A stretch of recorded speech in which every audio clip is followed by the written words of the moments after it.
आम 2026 हवा जाऊे पदार्पण कर आउटे 25 वर्ष तलू टे पड़ा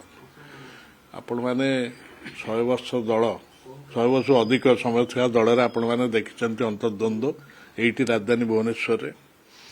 एपरिक परस्पर विरोधी बयानबाजी आ परस्पर विरोधी सब प्रकार घटना घटी यही जो मैंने क्षमतार अच्छा संबलपुर रे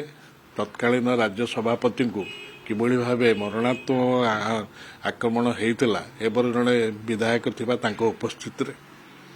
ये सब राजनैतिक दल में जी क्षमतार अच्छा जी ए क्षमतार नहांती ता भितर भी होती अर्थ नुहे जे आम सेमतिया से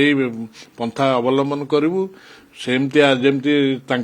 आम से कथा करूँ ता नुहे अंतत पक्षे ये आंचलिक दल से दुटी तो जातीय दल ये आंचलिक दल विजुअंग ना नामित अंतत पक्षे से स्तर को आम जीवु ना मतांतर मनांतर थाईपे जहाँ हम मतांतर ताकू समाधान करने मतांतर रहिबो स्वाभाविक किसी असुविधा नहीं कारण ये देश विश्व में विभिन्न मतवाद रही आप जानते उदारपंथी आर्थिक अवस्था नहीं मतवाद रही कम्युनिस्ट मतवाद रही तेणु मतांतर जदि थाए गोटे दल स्वाभाविक तेणु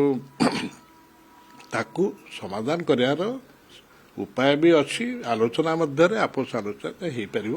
किंतु अतीत जो अन्य दुईटी जातीय दल से जो जिनस होता ये दल में पुनरावृत्ति घटो बोली मुझे आशा करूना एवं से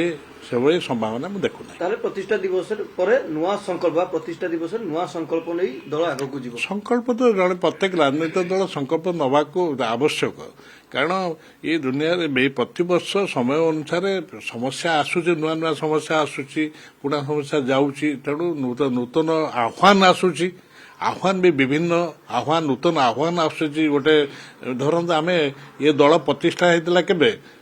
विंश शताब्दी होता आम एकविंश शताब्दी विंश शताब्दी 97 विंश शताब्दी होता आम बर्तमान एकविंश शताब्दी अच्छु तेणु एकविंश शताब्दी आह्वान अलगा विंश शताब्दी आह्वान अलग तेणु समय आह्वान को लेकर दल आगे